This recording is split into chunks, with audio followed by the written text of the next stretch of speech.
Episode 11 is not important. It's a filler episode where at the end, Emery turns into a pig in an attempt to be Abere Pink, as you do. What is ABA Pink? It's a made up ABA Ranger that Emery aspires to be to one day fight alongside them. The only thing I can think about out of that is that I one day want to see a pig themed Ranger and a pig Zord. Episodes 12 and 13 are a two-parter that introduces a Dimetrodon Bakuryuu, Dimenokodon. All of the names for the auxiliary Zords are puns because Noko in Nokodon stands for saw in Japanese. So if his name was said in English, it would be Dime Sawdon. That sounds awesome. I don't know why I said that with a high voice because that actually sounds cool to me. Because freaking compared to Baki Sola Nagus, which all I can think of with that name is Knuckle would be somewhere. Like Dime Sawdon, it's straight to the point and it just sounds cool. So, another thing that happens is that another character shows up that looks like but isn't Rijay, who shows up to stop Jean from her and Asuka's exchange. So, episode 16 is the second half of a two-parter where we get our next auxiliary Zord, Stegoslydon, a Stegosaurus. And this is just my opinion, and I'm really trying to wonder if this is true or not. But I wonder if, in my opinion, if throughout all the dinosaur themed Sentais, is the Stegosaurus the fourth most well known? Like, well, fourth or fifth because maybe because I'm thinking the Brachiosaurus, but is the Stegosaurus one of the most well known dinosaurs from all the dinosaur themed Sentai so far? Like, excluding Zoo Ranger, but ABA Ranger up to Ryu Soldier. Like, is the Stegosaurus that well known? I'm not too sure about in Sentai, but most likely in Power Rangers, because there's the T-Rex, there's the Triceratops, there's the Pterodactyl, and shoot, Dino Thunder had a Stegosaurus Zord, Dino Charge had a Stegosaurus themed Ranger, and while it may not be called a Stegosaurus in Ryu Soldier, spoiler alert, in Dino Fury, they're calling the Black's mech a Stegosaurus because that's probably an easy dinosaur for kids to remember. Episode 18. We are now up to 5 Rangers with our 5th/6th Ranger, Abare Killer, and he... Going back to rewatch this show now, it's not just his actions that speak out, because once he reveals himself to the ABA Rangers, he makes it clear that he doesn't see things as they do, coming off as antagonistic. The point I'm trying to make is there's something interesting about watching a natural evil. Because Abare Killer, whose occupation, by the way, is a surgeon, is a thrill seeker, but to him, being an ABA Ranger and kicking the asses of the ABA Rangers, to him, it's a game. Speaking of which, since now we're up to Abare Killer, let's talk about his suit. This suit is the shit. Like, you can, like, honest to God, this is the type of suit that's just, it's evil. It has that evil vibe to it everywhere. With the razors, it's just, with that razor pattern, the red visor, it just looks like it's the shit. Not to mention his weapon too, a quill dagger. That is just, that quill dagger, it's just so unfair. And this suit is just so unfair too, compared to like the others. This is something from this show that's not dated. It's just beautiful. And so, heck, I was about to say too, Abare Killer's introduction too, he isn't just kicking the asses of our heroes, but we also get his origin story. He was there hearing the Bakuryuu's voices that night and followed the destruction. Once it stopped, the egg for his Bakuryuu, Top Galer, and the Dino Minder dropped down to him. It was Top Galer who was reaching out to him. The suit itself is no joke. It only strains the user, but when it was being created, it was deemed too powerful and considered dangerous. So dangerous that it could explode. And on the arm of a man who doesn't give a damn? Yeah, not good. I totally like how they gave a reason as to why he hadn't shown up till now. He was getting used to the powers and waited until all four came in to absorb their dino guts for Top Galer. Episode 19. With those dino guts, Abare Killer is using them to hatch Top Galer. Aside from that, a new Bakuryuu finally gets back after landing in Brazil, a Parasaurolophus named Parasoriku, Kiryu meaning to cut because his gimmick is his tail is shaped like a pair of scissors. Also, trying to pronounce his name is kind of hard. Not hard, but I'm just trying to figure out how it's pronounced. Well, in English. Would it be Parasora Cutter? Maybe. Possibly that. Anyway, this is what I genuinely like about this show. The mechs have straight up personalities, and this one defines it because he speaks Spanish, and it makes sense, but I don't know why I like it, because when he literally came to this world, he landed in freaking South America.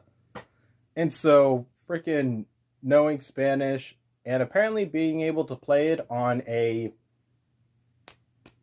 I want to say a freaking billboard that all of a sudden became a playable piano, too. I don't know. Many others in this show have personalities, too. Like Ryoga and Tyranno, for example, they both relate to each other because they're both parents. And Brachio is like a friend and wise mentor to Asuka, with Tricera and Yukito. Yeah, they more or less act like brothers. And I like Stegos kind of the most because he acts so standoffish. And I find it refreshing of having shades to one's personality. And sadly, because of the Monster of the Week stalling them, Top Galer is reborn. So, let's talk about Top Galer, shall we? For those who aren't literate on dinosaurs, Top Galer is a tapujara, which is like if you had a pterodactyl with a Jurassic head of a seagull. Sort of. That's the closest type of description I can make up. But Top Galer looks terrifyingly awesome.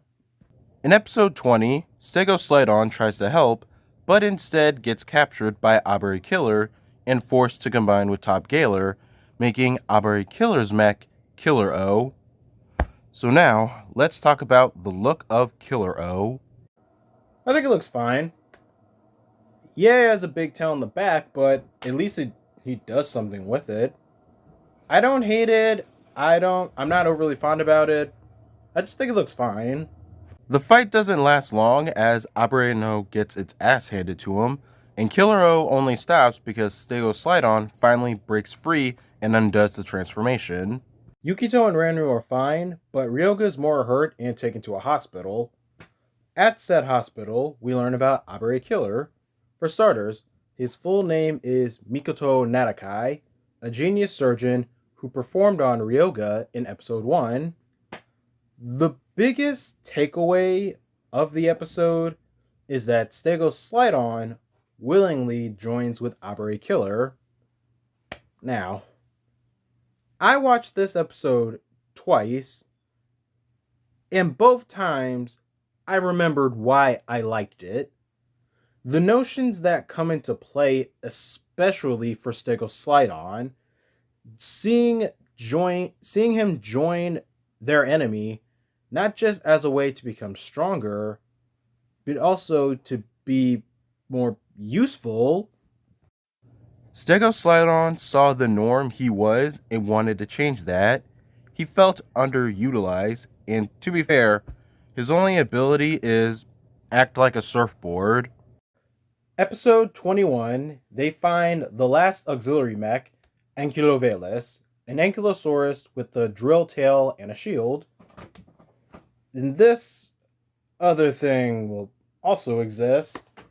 The monster of the week from ABA-Killer's debut appears to still be alive and not killed, but he is kept by Mikoto as a maid. Let's see here. The monsters of the week name is Yatsuden Wani, which is a combination of a crocodile, a telephone, and a Japanese fatsia, which is some type of plant. Anyway, he's a maid and he falls in love with Ranru like immediately. Like he's there to be silly and fall in love with Ranru and really anything that's a woman. And in the last episode, a guy. Matter of fact, let's take a quick moment, talk about a real subject here, because I support interspecies marriage. I feel like everyone has a chance to fall in love and be with who they want to be with, alright? Episodes 22 and 23. ABA-Killer captures Bakuryuu and Demon Okuran and issues a challenge for the ABA Rangers to win them back. He has them trapped in a force field with bombs attached to them, and the only way to free them would be to beat the monster of the week that he just called the Evolians up to make. Because, they would just do that. And sure, he could just do that. Yeah. And the ABA Rangers have 3 days' time to beat the monster. And in the intermediate time, to stall them, Mikoto has been using the monster of the week to brainwash children by using a girl group to promote their music to make kids act out. So, Ryoga throughout this time has been hesitant about taking out ABA-Killer. He thinks that Mikoto could be reasoned with and brought down to understand all he's done because of his good faith in people, that people will always come out good. But it turns out that the girl group, the record company, and the TV station behind them willingly joined forces with the Evolians to make money. For as shocking as it is, not a single person bothered to realize their mistake until the TV producer watches the news and sees that his granddaughter is one of the children affected by the Evolian. Yep, that moment you realize you made a deal with the devil, and now you're suffering the consequences, dude. For Ryoga throughout all of this, with Mai getting hurt because of the monster and him blaming himself, thinking he's a bad father, I felt that he just had it. They managed to beat the monster, and with very little time to spare, because it's toward the end of the day, or at least the end of the third day. With Baki Salanagas and Demon Okuran, they are so scared and desperate of dying and hoping, knowing that the others will come for them. But as day slowly turns to night, they're losing hope, and then it officially becomes night. The third day is up. An explosion goes off. The ABA Rangers have lost the game, but not their friends. Instead of killing them, Mikoto brainwashes them to be subservient to him, and now they're on his side. That's some shit. Yeah. Y'all killing me with this. You're killing me, man. Yeah, everything is quite the surprise to take in. So that this video doesn't, come up short, let's stop talking about the show for now. I'll save that for the next video, and we'll talk about the summer movie, which is canon to the show. And considering events that I happen to talk about right now, I say this happens between, well, before episode 22 and after episode 21. So, ABA-Ranger Deluxe, ABA Summer is Freezing Cold. The premise is pretty simple. A princess from Dino Earth comes to another Earth to find the ABA-Rangers to find the other half of this sword and charge it with their dino guts to basically, well, for one, spoiler alert, the ABA-Rangers get tricked into helping her find the other half of the sword so that the bad guy of this movie named Galvid can summon these two evil Bakuryus that the Evolians brought over from Dino Earth to basically freeze Japan. And so, the weapon itself is called the Baku Laser, and it's a recolor of the ABA Laser in its sword mode. But yeah, let's actually talk about the mechs for this movie. There's Carnotaurus and Cosmoshieldon, and they're both are based off of a Carnotaurus and a Cosmosaurus. And together they make Bakuden-O, a twisted version of Abaran-O. So, design-wise, I quite like it. It's evil because it's supposed to be evil, basically. It's like it's pointy because everything else on it is pointy and crazy. And I just think it's an all-around good design. And my favorite part about this movie would have to be the fights with the Zords, because these two are freezing Japan and they're going up against a whole squad of Bakuryus, including Top Galer and Stegoslydon. And with these two alone, they managed to take down a whole freaking squad. They freeze the auxiliary Zords. And when Bakureno is going up against Abareno, that John takes off Abareno's drill arm and then wears it to beat up Abareno more. That had to be the most morbid thing I've ever seen in friggin' all of Sentai. Because that's some Texas Chainsaw Massacre shit, okay? You don't, you just take off the man's drill arm, then you wear it, and then you just gonna beat him up more with it. Like, you know how fucking sick someone would be to their stomach if that was real life with people? Like, shoot. Eventually, Asuka does unfreeze everyone. And because with his staff, he can do element moves, blah, blah, blah. Anywho, let's actually talk about a combination in this movie, too, with Abareno and Killer O, called Killer Abareno. Like, looking at this combination now, I can see why Stegoslydon turned on them, because they don't really need him for anything. This is a 5-piece combination, and yet he is still the surfboard. And they don't even need the surfboard. It has wings. And not only that, it has wings, and as soon as they start flying in the freaking air, all the auxiliary Zords come in and they get their hits in, while Stegoslydon's just on the ground watching everything. Like, y'all don't, like, I can see why he turned on them. Because, hey, in Killer O, he's the chest. And if I was a Zord, I'd rather be the freaking chest than the freaking surfboard. And even in the movie, he don't do anything special. Like, how freaking stressful that is. Like, ugh. Anywho, like I said, this movie was perfectly fine for the most part. It's simple, it's straight to the point, and yeah, even at the end, they do beat the villain of the movie with Tyranno launching Ryoga into the monster and stabbing him with that holy sword, the Baku laser. The only other thing to note with this movie is a special monster, a hexanoid, which is a trinonoid with 6 motifs, but she doesn't last long.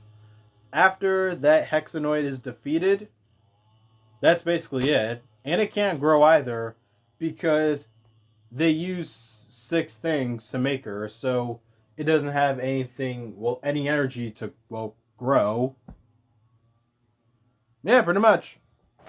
So, we just got covered. Well, maybe I got covered with this sheet right here, right now. Okay, that's enough being weird and random. Part 3 comes out most likely or tomorrow or whenever I get done with it. Still have a lot more work to do. See you there.